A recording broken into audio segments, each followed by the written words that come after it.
자유한국당 홍준표 대표가 선거를 앞둔 공천 과정에서 여론조사를 배제하겠다고 해 논란이 되고 있습니다. 당장 내년 지방선거부터 중앙당의 입김이 커지게 되는데 반발이 적지 않을 전망입니다. 대구가 자랑하는 유명 관광지를 알리겠다며 제작한 홍보물이 엉터리였습니다. 설명이 제대로 맞지 않거나 오탈자가 방치된 홍보물이 많습니다. 오늘부터 이틀 동안 대구에서는 여름밤 야구의 축제 2017 프로야구 올스타전이 열립니다. 최근 태양광 산업이 재조명받고 있습니다. 원전을 억제하고 신재생 에너지를 확대한다는 정부 방침에 따른 것입니다. 시청자 여러분 안녕하십니까? 대구 경북 소식 전해드립니다. 자유한국당 홍준표 대표가 여론조사를 믿을 수 없다며 앞으로 선거를 앞둔 공천 과정에서 여론조사를 배제하겠다고 해 논란이 되고 있습니다. 이렇게 되면 당장 내년 지방선거부터 중앙당 입김이 커지게 되는데 반발이 적지 않을 전망입니다. 보도에 김은혜 기자입니다. 자유한국당 홍준표 대표는 여러 차례 여론조사의 부정적인 견해를 밝혀왔습니다. 여론조사가 주문식으로 이루어지고 조작되고 있어 신뢰할 수 없다면서 앞으로 공천에서는 참고만 할 뿐 반영하지 않겠다고 공언했습니다. 그러나 여론조사를 반영하지 않으면 공천권을 가진 중앙당이 엄청난 권한을 갖게 되고 밀실 공천을 통한 인위적인 물갈이도 가능하게 됩니다. 당 내부에서도 찬반이 엇갈리고 있습니다. 말도 안 되는 여론조사 결과에 의해서 당락이 결정된 사례는 무수히 많아요. 그 대표가 이야기한다고 그대로 되는 것도 아니고 공천심사위원회라든지 또 당헌 당규를 개정하는 혁신위원회라든지 이런 데서 검토를 해서 최종적으로 안이 마련될 겁니다. 당 혁신위원장과 사무총장, 여의도 연구소장 등 주요 당직 인사에서 홍준표 대표의 독단적 결정에 불만이 적지 않은 상황에서 여론조사 배제 논란까지 더해지면서 이해 득실에 따른 당내 혼선이 불가피할 전망입니다. 지방선거가 중앙당에서 직접 개입하고 너무 관여하는 것은 저는 바람직하지 않다라고 생각합니다. 어떤 방법이 좋으냐에 대해서는 지금부터 논의하고 토론하고 협의해야 된다고 생각합니다. 당 쇄신을 내세운 홍준표 대표의 독주가 시작되면서 제왕적 당대표라는 비난이 나오고 있는 가운데 1년 앞으로 다가온 지방선거 공천이 여론조사 여부로 요동칠 전망입니다. MBC 뉴스 김은혜입니다. 대구가 자랑하는 유명 관광지를 알리기 위한 홍보물이 오탈자뿐 아니라 설명 자체가 엉터리인 게 수두룩합니다. 홍보가 아니라 대구의 얼굴에 먹칠을 하고 있습니다. 도성진 기자가 취재했습니다. 우리나라 고분군 가운데 가장 먼저 국가사적으로 지정된 대구 불로동 고분군. 대구가 자랑하는 관광지인데 입구의 나무 설명판에서부터 문제가 발견됩니다. 공식 명칭이 사적 제262호인데 호자가 빠져 있습니다. 관광 안내소에서 나눠주는 홍보물은 더 기가 막힙니다. 사육신의 충절을 깊이 되새기는 곳이라는 수식어가 달려 있습니다. 삼국시대인 불로동 고분군에 조선시대 사육신을 붙여놔 시기적으로도 전혀 맞지 않는 상식밖의 문구가 뒤섞여 있는 겁니다. 이런 말도 안 되는 내용에 최근 한 탐방객이 문제를 지적하자 부랴부랴 수정이 시작됐습니다. 역사적으로 올바른 검증이나 고정이 안 거친 자료를 홍보화했을 때는 잘못된 정보가 SNS상 통해서 탐방객들을 통해서 일파만파 전달되기 때문에 문제의 홍보물을 만든 인쇄업체가 대구 달성군에 있는 육신사의 홍보 전단도 함께 만들었는데 육신사를 설명하는 수식어를 그대로 복사해서 붙여넣은 겁니다. 이 과정에서 아무런 검수도 이루어지지 않았습니다. 이게 한꺼번에 우리가 리플렛이 다 제작이 들어가잖아요. 그러니까 그분들이 그걸 하면서 아마 육신사에 들어가야 될 내용을 이 부분이 아마 물론 부분으로 받는 것 같아요. 대구 중구에 있는 대구 읍성 거리박물관에는 2,600만 원짜리 홍보물이 설치돼 있습니다. 터치하며 정보를 볼 수 있는 키오스크인데 동소문과 서소문의 영어 설명 내용이 한 글자도 빠지지 않고 똑같습니다. 서소문의 설명을 그대로 동소문에다가 붙여넣은 겁니다.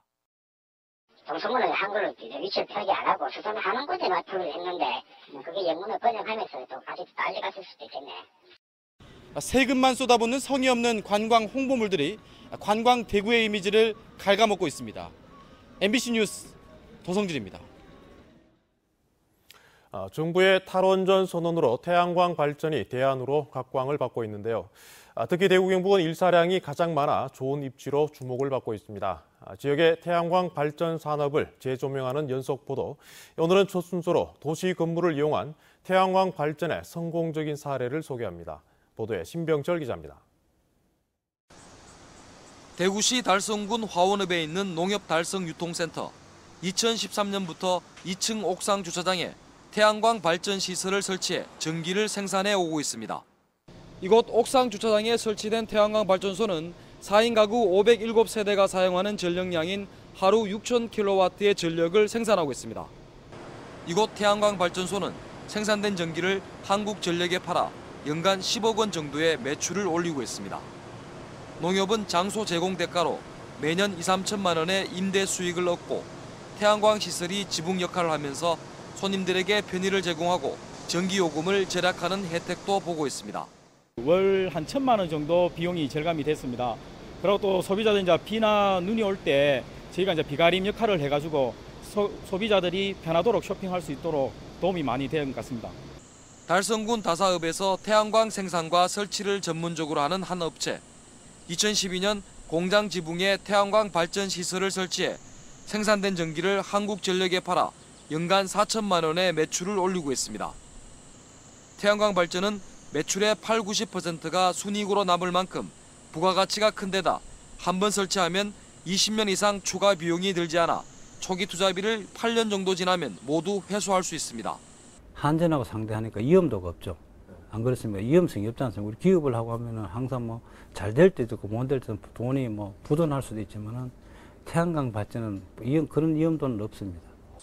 최근 정부의 탈원전 선언으로 태양광 발전이 주목받으면서 관련 기술 개발과 규제 폐지, 제도 보완 등 활성화 논의도 급물살을 탈 전망입니다. MBC 뉴스 신병철입니다. 논란을 겪었던 신고리 원전 5, 6호기 건설 공사가 일시 중단되고 공론화 절차에 들어갑니다. 한국수력원자력은 오늘 이사회를 열어 공론화위원회 발족 시점부터 3개월간 공사를 중단한 뒤 이후 상황에 따라 방침을 재결정하기로 했습니다. 또 공사 중단으로 현장 유지 관리와 협력사 손실비용 보전 등에 1,000억 원이 들어갈 것으로 보고 피해 최소 방안을 강구할 예정입니다. 포항의 소형 항공사인 에어포항이 1호기의 모습을 공개했습니다. 1호기는 포항 김포 구간 시험 비행을 마치고 오는 10월부터는 김포와 제주 노선을 운항할 계획입니다. 보도에 박상환 기자입니다. 소방차의 물대포를 맞으며 공항 계류장으로 들어오는 에어포항 1호기가 서서히 모습을 드러냅니다. 물대포 세례는 항공사가 첫 취항이나 특별한 횟수를 기념할 때마다 하는 항공업계 행사입니다. 동체의 파란색은 동해, 빨강은 포항시 시화인 장미, 회색은 지성과 고급스러움을 상징하며 항공기 꼬리 부분에는 포항시를 상징하는 알파벳 P가 새겨져 있습니다. 포항에 첫 발을 내딘 기장과 승무원들은 꽃다발과 함께 시민들의 환영을 받았습니다. 포항의 나아진 경제활동 여건, 또 여러 가지 관광 요소를 활용한 관광객이 늘려지는 그런 경제적인 효과가 있기 때문에 이것을 여러 가지 여행사와 함께 연계 활동을 강화해 나가도록 하겠습니다. 첫 선을 보인 1호기는 캐나다에서 만든 12년 된 기종으로 길이 26.7m, 높이 6.2m인 50인승입니다. 에어포항 1호기는 소형 항공기이지만 현재 전 세계 60여 개 항공사에서 1000여 대가 운항 중으로 안전성도 검증됐습니다. 경상북도는 지역 소형 항공사 설립에 도비를 출자하는 등 포항공항 활성화를 기대하고 있습니다. 경상북도는 항공을 통해서 새로운 접근성이 만들어지고 지역 내뿐만이 아니라 세계로 얻어가는 새로운 경쟁력을 만들 수 있을 것이라고 보고 경상북도는 이 포항공항이 다시 활성화될 수 있도록 최대한 지원하겠습니다. 에어포항은 지난 5월 국토교통부에 소형항공 운송 사업 등록을 한 데 이어 지난달 말 운항증명 승인을 신청했습니다. 우리 목표는 추석 전에 항공 노선 운항을 하기 위한 국토교통부로부터 운항 허가를 받고 취항을 시작할 예정입니다. 그렇게 되면은 포항 시민들이 원하는 김포, 그다음에 제주 노선을 제일 먼저 운항할 계획입니다. 에어포항은 승인이 나는 대로 포항 김포 노선은 하루 5차례, 포항 제주 노선은 하루 2차례 왕복 운항할 계획입니다. MBC 뉴스 박상환입니다. 별들의 축제인 2017 프로야구 올스타전이 오늘 퓨처스리그 올스타전을 시작으로 내일까지 삼성 라이온즈 파크에서 펼쳐집니다. 이번 올스타전에 마지막으로 참여하는 국민타자 이승엽 선수를 기념해 다양한 행사도 열립니다. 박재영 기자가 보도합니다. 미래의 프로야구 스타들을 미리 만나볼 수 있는 퓨처스리그 올스타전에 막이 올랐습니다. 야구 팬들은 외야 그라운드에서 선수들의 사인을 받고 사진 촬영도 하면서 즐거운 시간을 보냅니다. 되게 운동회 온 것 같아요. 되게 신나고 설레요. 재밌을 것 같아요. 무한한 가능성을 지닌 차세대 유망주들이 팬들의 시선을 사로잡은 가운데 구장 안팎에선 다양한 이벤트와 행사도 펼쳐졌습니다. 한국식 응원 문화, 미국하고는 좀 다를 것 같아서 기대하고 있고요. 그리고 이런 테이블에서 치맥도 먹고 싶고. 홈런 레이스와 퍼펙트 피처 등 올스타전에서만 만날 수 있는 이색 프로그램들도 한여름의 무더위를 날려버릴 것으로 기대됩니다. 내일 본 경기 보고 홈런에서 결승 보고 공을 많이 주셨으면 좋겠어요. 내일은 이승엽의 마지막 올스타전을 기념해 팬 사인회, 헌정 유니폼 증정식 등 다양한 행사도 마련됩니다. 대구 삼성 라이온즈 파크에서 처음으로 펼쳐지고 있는 별들의 잔치 프로야구 올스타전. 야구 팬들의 기대와 열기로 발구벌이 한껏 달아오르고 있습니다. MBC 뉴스 박재영입니다. 국제 비치발리볼 대회가 오늘 개막해 모레 일요일까지 대구시 수성구 상화동산 일원에서 열립니다. 올해로 3회째를 맞는 이번 대회는 12개 나라에서 16개 팀, 130여 명의 선수가 참여하는데 올해부터는 올림픽 출전을 위한 포인트 획득이 가능한 월드투어 시리즈로 대회 위상이 승격됐습니다. 한편 오늘 개막전에서는 캐나다와 체코팀 등이 태국과 한국팀 등을 물리치고 첫 승리를 거뒀습니다. 동해안의 숨은 보석이라 불리는 울진 지역 해수욕장이 오늘 일제히 개장했습니다. 넓은 백사장과 오토 캠핑장까지 즐길 것과 볼 것 많은 울진의 해수욕장을 이규솔 기자가 소개합니다. 울진을 대표하는 해수욕장은 망양정 해수욕장입니다. 망양정은 관동 8경의 하나로 넓은 백사장과 끝없이 펼쳐진 솔숲이 일품이고 카약 등 수상 스포츠도 즐길 수 있습니다.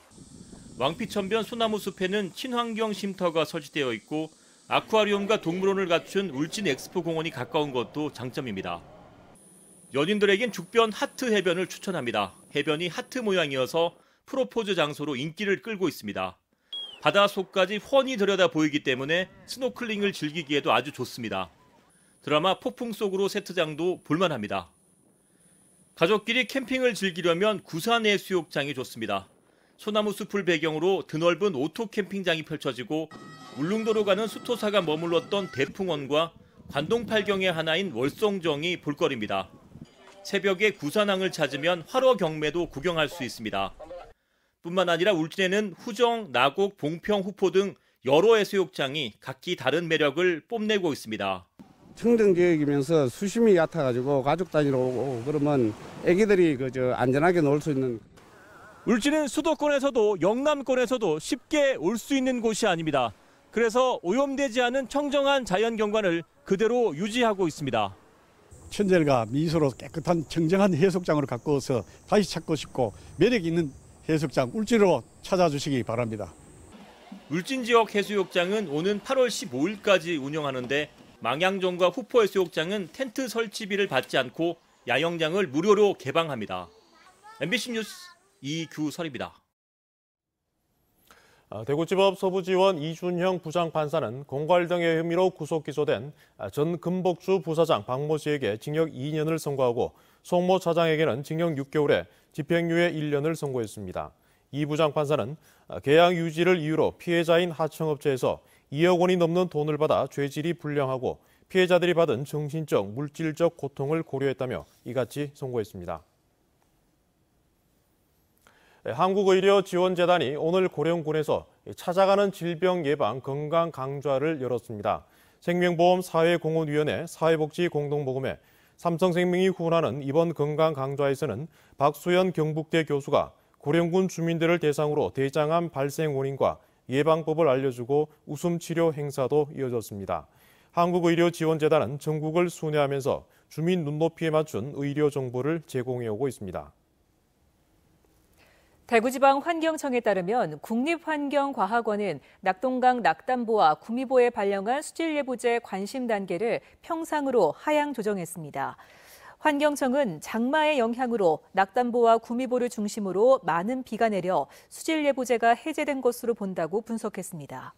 한편 조류경보제를 운영 중인 낙동강 칠곡보는 관심, 강정고령보는 경계 단계를 유지하고 있고 달성보는 수질예보 관심 단계가 발령 중입니다. 학대로 숨진 것으로 추정되는 3살 어린이의 부모가 모두 구속됐습니다. 경찰에 따르면 22살 동갑내기 부부는 평소 아들을 폭행한 사실이 있지만 사망과 무관하다고 주장하고 있는데 경찰은 부부에 대해 아동학대치사 혐의로 구속영장을 신청했고 조금 전 법원이 구속영장을 발부했습니다. 한편 그저께 3살 어린이가 집에서 숨진 채 발견돼 경찰이 수사에 나섰는데 아이 몸에 상처가 많고 집에서는 핏방울도 발견됐습니다. 국민건강보험공단 대구지역본부는 치매 국가 책임제 추진을 위한 장기요양보험의 역할을 주제로 정책 세미나를 열었습니다. 이 자리에는 대구 경북 노인복지 관계자 200여 명이 참석한 가운데 치매와 노인복지 전문가 8명이 토론자로 나와 치매 국가 책임제 정착을 위한 효과적인 운영 방안과 지역사회의 역할을 주제로 열띤 토론을 펼쳤습니다. 대구 동부경찰서는 이른바 대포통장을 대거 사들여 보이스피싱 조직에 넘긴 혐의로 44살 A씨 등 2명을 구속하고 돈을 받고 통장을 제공한 혐의로 B씨 등 2명을 불구속 입건했습니다. 경찰에 따르면 A씨 등 2명은 지난해 12월부터 올해 초까지 대포통장 130여 개를 사들여 보이스 조직에 넘긴 혐의를 받고 있고 B씨 등 2명은 300만 원을 받기로 하고 자기 명의의 통장을 넘긴 혐의를 받고 있습니다. 경상북도는 제6회 지방건설기술심의위원회를 열고 1가정 양립지원센터 건립공사 실시 설계를 심의 의결했습니다. 대구 경북 소식이었습니다.